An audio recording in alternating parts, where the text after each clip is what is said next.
Hey guys, Sam here.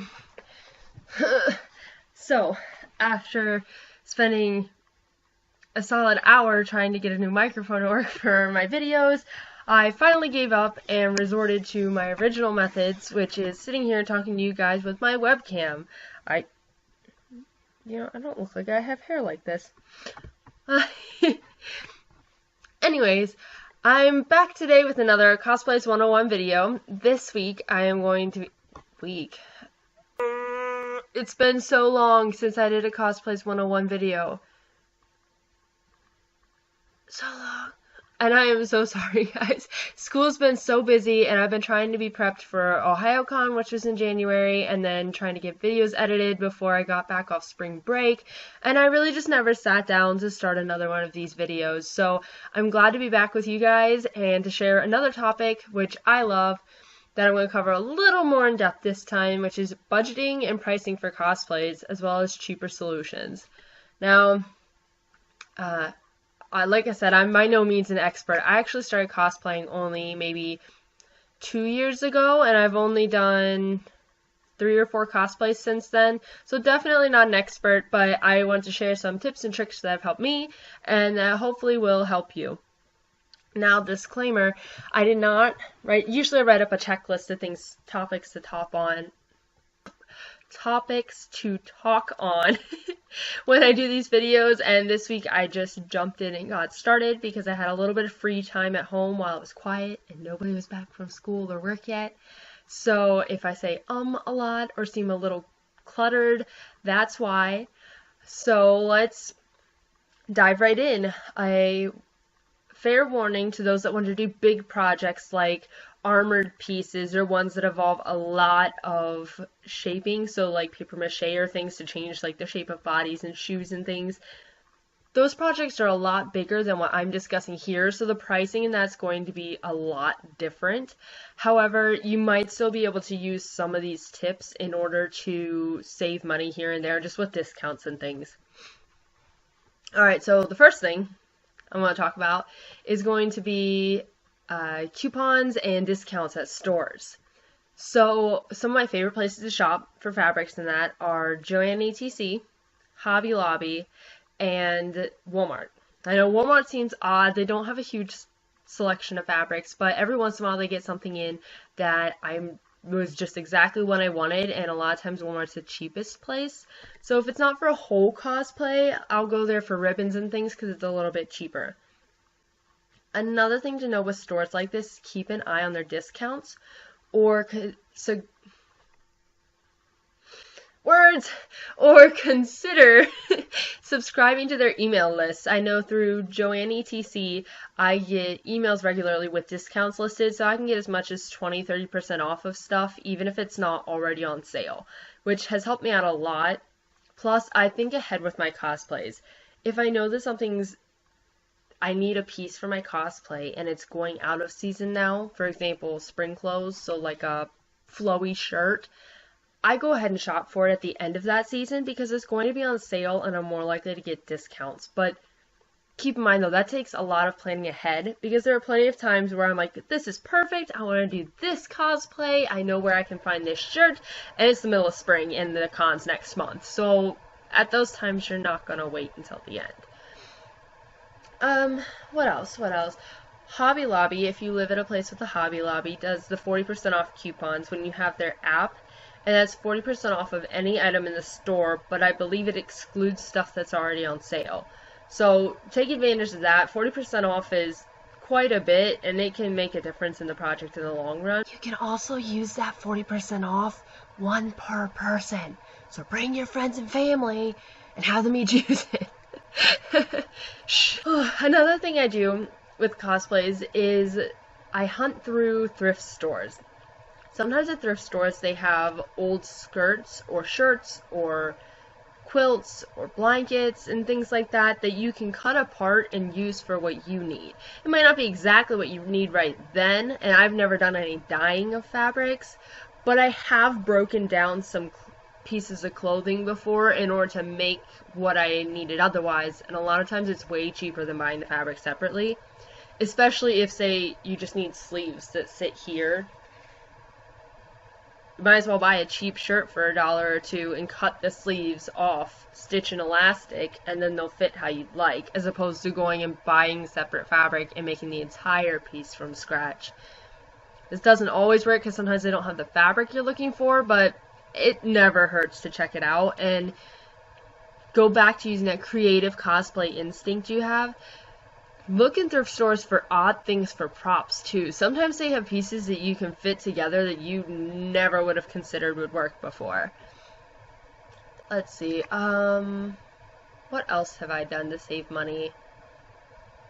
Gift cards. A lot of times I will use, of course you've seen, a lot of times I'll use like the Kroger points and things that you add up and can get gift cards for. You know, the services where you can get free gift cards or discounted gift cards, or it goes back into your gas money and stuff. If I know I'm spending the money at Joann's anyway, a lot of times I'll buy the gift cards from a place like Kroger, because then I'm getting money back on gas and stuff. So I don't necessarily get the money back on the fabric or the prop or the foam, but I'm getting it back somewhere else, which still helps in the long run. Another thing is to have in mind what you want to spend total on this project and stick to it. If you don't want to spend more than $25, $30, it's possible. And if you know that's what you're comfortable with, stick to it. You know, you might not be able to do all of the most extravagant pieces that you wanted to do, but cosplay is supposed to be fun. And if you're stressing about the money the whole time, you're not going to be having fun when you do it. I generally stick to a budget of about $50 to $100 because for me, with the job that I have right now while I'm in school, I know that I can pay that off pretty quickly and make up for that money. And I know that within that budget, I can get most of the pieces I need. Now, I don't always hit those numbers, but I just know that that's my max. So I keep my receipts, I highlight the totals, and each new piece I buy, I staple them together. That way I can look back through it and see how much I've been spending on it. So that way it's not over exceeding that budget that I have. I think the only one that went close on that budget was my Vulpix cosplay, and that's because of all the extra tubing and then the fabric and the extra fabric when I messed up, the nap on the fabric and things like that that went into making the entirety of the Vulpix piece. But again, I didn't quite go over, so kudos to me. That cosplay also probably was able to stay within budget because I had a lot of help from my family. The wire that went into the tails to help shape the tails was actually old, thick coat hangers that my grandpa had stretched out and then helped me bend into shape. And he gave those to me for free. So don't negate the possibility that there are things you can find that aren't costing you any kind of money. I get a lot of free cardboard from a friend of mine whose business just throws it out at the end of the day. So, you know, check around with people that you know, and that can always help save you a little bit of money too. Now, if you do want to do the bigger pieces and the armored cosplays and that, I don't have a lot of information for that. I'm going to be working on some of my first armored pieces here over the next year or so, and they're huge, huge projects. It's going to be quite the undertaking, but keep in mind that those are going to cost more, and you might be hitting that $100 budget or above. You might end up going way above. It's hard to tell for me. I've never looked into this very much before, but keep those things in mind so that you're not shocked when you do end up spending a lot of money on it. I've said before, and I encourage this with every new cosplayer, start smaller. If you start with a simpler outfit, like my Levi cosplay, which was a thin fitted dress that floofed out, the armbands, the wig, the glasses, you feel accomplished at the end because you were able to finish it, and you're confident in yourself because you didn't spend a ton of money and feel like you're fretting because what if I use too much fabric and now I have to go and repeat. You're using fabric within your budget and you're using pieces within your budget so that if you do have to fix something or go back and try again, it's not the end of the world. And I'm just saying, if I can find them really fast, these are some of my most proud pieces that I've ever created, just because I got to add the little wing on the side. If you look at it, it's not even that well detailed or shaped, But it was the first time I did a prop like this, and I went to the dollar store. Again, dollar stores are great. I got the glasses, I painted the rims, I did the little wing on the side, and that didn't cost me much at all, but for my first cosplay, that was a huge deal. So really, don't underestimate the power of those simpler cosplays. I had a lot of fun with that one. Alrighty guys, so I don't have much more to say on that topic for now, but that's just a little bit of information on where you can go from there. If you guys have anything else you'd like for me to cover or to give my opinion and feedback on, please let me know in the comments down below, and subscribe to my channel for more content. Where I'm hoping to get these out more regularly, but that's gonna have to wait till summer because right now school's just driving me up a wall. I don't have a lot of free time for anything. So,